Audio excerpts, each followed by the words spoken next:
So I wanted to show you this in studio before I went to the decorative yarn so that you could see what this pattern looks like. And it's just a basic V-stitch. So I'm going to put my teaching yarn on here. Okay, so with this pattern, you're not going to weave in or cut any of your tail yarn. Yay! I know, right?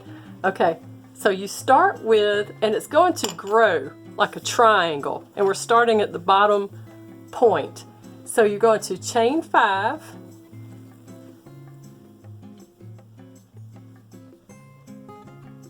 Oh, you will be using a size J hook with your project with the decorative yarn. And you're going to double crochet in the first stitch of that chain.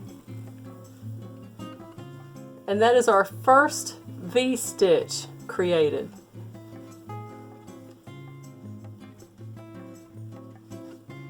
Just like that, because the chain 5 acts as a chain 3 for a double crochet, and then 2 chains for your space, and then the other side of your V-stitch. Now, round 2, we're going to be working into this stitch and that one to make 2 V-stitches, and I'll show you. So we're going to chain 5, and that's your turning chain here and throughout. So you turn it, and then you're going into this stitch here, the one you just made at the base of your turning chain. Just like that, and then you're going to go into the top of the chain 3. You want to leave that chain 2 space. So we're going over here to do another V-stitch. Your V-stitch is double crochet, chain 2, double crochet. Except for the beginning, it's that chain 5 and then a double in the same spot. Okay, so that's what we have at the end of round 2 with the 2 V-stitches. Now, we're going to chain 5 for round 3. Now, round 3 is going to be your pattern repeat. And typically you'll go 23 rows, more or less, to make this scarf.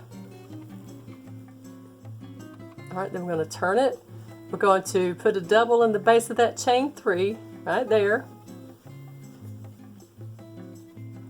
Okay, now instead of working into the V-stitches, you're going to work between them. Okay, and you're just going to go put a V-stitch right there between them. Chain 2, double. Alright, and then into the top of this chain 3 on the end, we're going to work a V-stitch. And that's what makes it grow when you put the V-stitch in the ends the way we're doing it. Alright, so you can see how it's growing exponentially. You're just going to keep working in the very end stitches and between V-stitches. Let's do one more row so you can see how that works. So let's chain 5. You're going to turn and double right back into that same stitch right there at the base of that chain, like that. Now we're going between the 2 V-stitches, and then we're going between those 2. Now you'll see what I'm talking about when I start making it out of the decorative yarn, because depending on how decorative and shaggy it is, it might be very hard to navigate through that yarn, and I just found that I just hold my thumb where the last stitch was made so I'll know where to go. Alright, so that's what I have so far. And then when you're finished, you're just going to cut some lengths of yarn. You don't want them maybe no longer than that. And you'll just loop them through to make a fringe. And I'll show you how to do that. I am going to be making a V-stitch scarf.